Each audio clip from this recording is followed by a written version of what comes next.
Hey guys, welcome to another video. Today we have Siege. I actually recorded this Siege about 2 months ago, guys. So yeah, for the first one we're running a team that I still run up to this day, which will be the Wind Paladin, Perna and Moulong. That's an amazing comp, and if your Perna moves before your Moulong and with the second skill he does over 30% of the HP of the enemy, then you can use the third skill of your Moulong in order to finish that enemy off, and in this case we finished off the Archangel.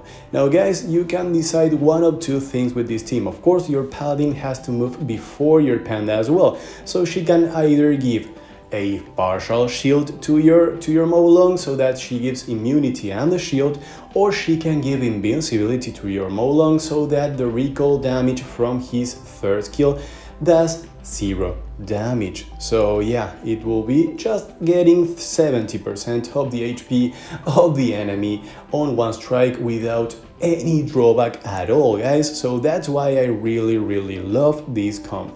Now for this second one, guys, I'm running a team that I actually love, and I like using this comp against Trianas. However, this time around there's no Triana and we will still use this comp. And this is mainly because there's only one actual threat on that team for this particular offense, and that will be the Gianna, guys. Once we get rid of the Gianna, then we are good to go. Doesn't matter that Moulong went for my Mihian. Actually, it was way better for him to go for my Mihian instead of going for my Bulldozer. And yeah, now we can heal up with Mihian after Moulong goes, and if he doesn't go and stun my team, you know how Violent Runes work. Of course, if Violent Runes dictate that I will lose this fight, then I will lose this fight. That's simple, guys. Here you go, full health on the enemy team again on one proc, and that's it. But yeah, guys, there's nothing you can do to prevent that, but our Mihian can heal up and we can finally get rid of the enemy healer, guys, so we won this one.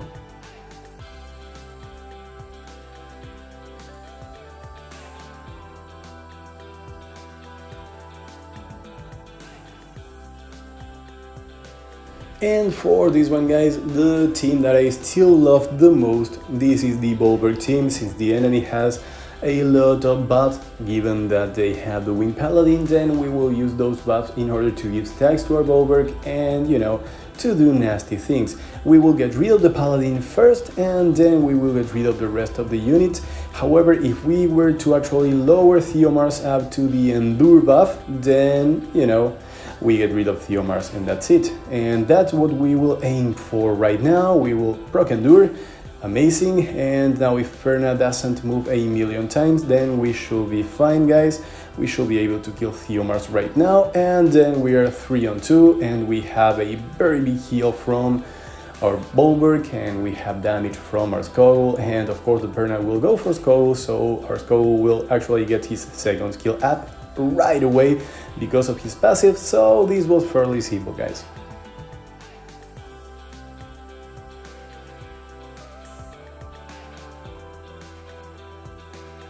Well, guys, this is a team that we see a lot, so I'm usually running this counter still up to today, and of course I do this on the World Guild Battles as well, because there are a ton of Ciara, Ryan and Rakan defenses, and I used to run Perna instead of the Wind Pumpkin here. However, when you're facing Rakan and you're not facing a Perna, the enemy has no heals.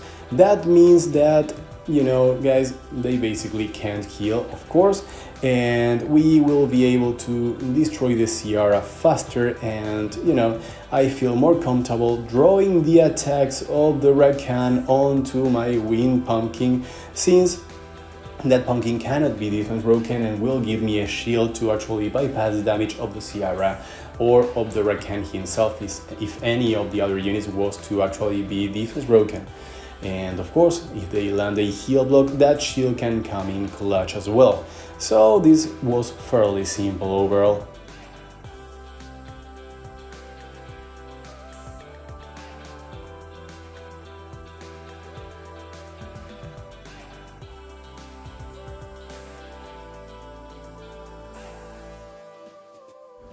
Now guys, this is a very usual defense with all the RGB spectrum of the game. They have wind, fire and water, and they have both heals, shields, immunity, bombs that ignore damage, and a stripper to actually land those bombs. So that's a very nice defense. However, that can be rushed, on turn 1, and it was fairly simple for us this time around because we wanted to use our Elsharion in order to destroy units and take the buffs from Wusa onto our team. However, Elsharion was so strong because, he deals damage based on the amount of buffs and of course based on speed as well. And since Draco gives both speed buff, a ton of buffs, and maybe attack buff as well, our Elsharion hits a lot with Draco on his side. And of course we had the speed lead as well from the Carcano. Now against this one we are running one of my favorite teams because it has the RGB spectrum as I love, and of course we have strips and bombs that ignore defense as well. So we are actually trying to get the highest possible boost from our Beast Rider, going for the weakest unit on the enemy team, but it didn't go too well. However, we were lucky that the Draco actually dirt and we are good to go, guys. However, we have to get rid of that Odin as soon as we can, and of course the Perna procs and stuns, and yeah. Guys, if I kill an enemy unit, I will be giving stacks to the Odin, and I don't want that. I want Odin to be gone.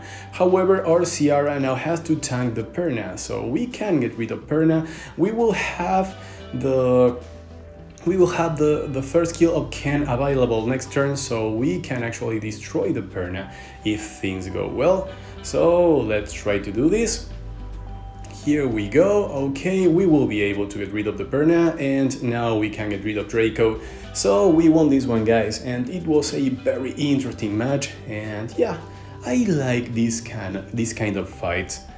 So for the next one, it should be a fast one or a really quick loss, guys. With this team, we can either land crits on the Rakan and win, or maybe we miss the crits with Lucian on Rakan and his health doesn't go low enough, and that is what happened here, guys. So we try to deal as much damage as possible, but yeah, that's a vampire Rakan, that's really bad. And yeah, he will end up winning this. I can't believe it, guys. We had to land crits and we did not.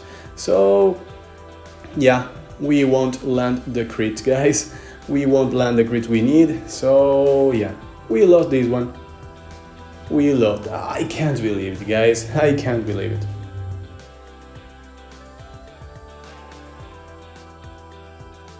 Okay, guys, for this one we're running a very particular counter. I really love my Arnold, and he still lacks some skill ups. But yeah, we will have some fun here, guys. We're aiming for the Rakan to go for our wind unit. Then we want our Arnold to actually finish off whatever he can with his third skill.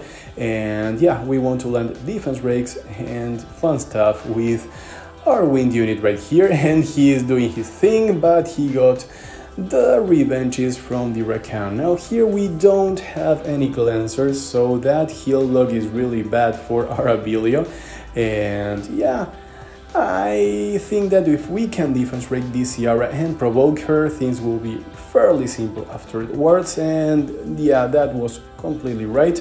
So now we may be able to one-shot her with the third skill of our little Arnold here, and the first kill will be available again, since when you kill the enemy it's available right away. So yeah, guys, we got this. I think we got this.